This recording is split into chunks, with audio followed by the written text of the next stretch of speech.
SpongeBob Episode Get-Together, Episode 2, BassWord and Movie Stars. Let's get started. Before I start, I just want to say I'm not going to be saying everything that happens in the episodes, just to avoid spoilers, so if anyone who hasn't seen the episodes wanted to, that they don't get spoiled for everything. Starting with BassWord, I don't like this episode very much, and I think the reason why is because of how unbalanced it is. This episode is about Squidward and Bubble Bass being forced to tolerate each other's company on a trip to Jetsam City.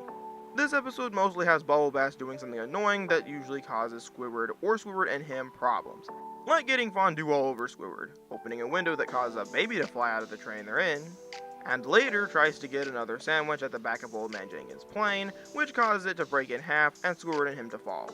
Like I said earlier, it's very unbalanced because only Bubble Bass is the one that does anything annoying, and Squidward didn't do anything to deserve what happens to him throughout the episode.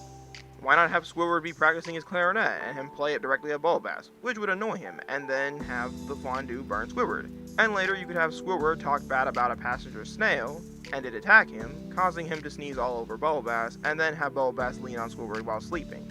That would feel more balanced to me because both have to tolerate each other. But in this episode, only Squidward has to tolerate Bubble Bass. And I think that's the main thing I don't like about this episode. Aren't you two the best of friends? We are not! And it's funny how even though episodes where SpongeBob and sometimes Patrick annoy Squidward for most of the episode aren't really that good, I think I prefer them over this episode because SpongeBob and Patrick are usually written to not know any better, so even though they do annoy Squidward, it doesn't seem like they mean any harm towards Squidward, at least most of the time. In BassWord, however, Bubble Bass seems to be self-aware that he's being annoying and ruining things, and doesn't care, which makes him a more unlikable character. And since most of the episode has Bubble Bass in it, it becomes a more unlikable episode. Well, you look chipper. Did you sleep well? Nope. But soon you'll be at your lame comic convention far away from me.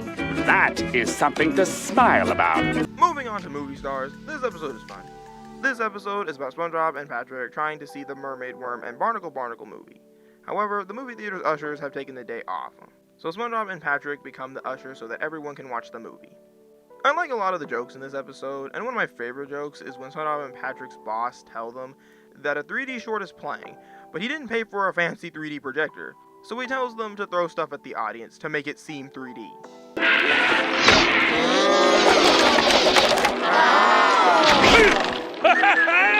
That's better. Something that I also want to talk about is SpongeBob's appearances in the Patrick Star Show.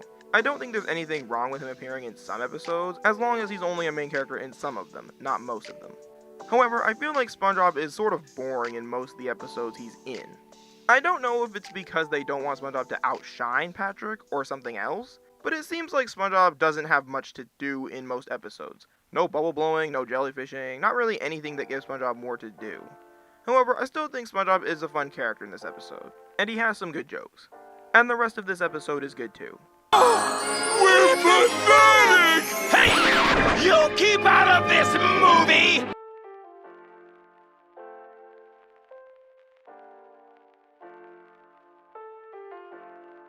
And that is the end of this SpongeBob episode Get-Together.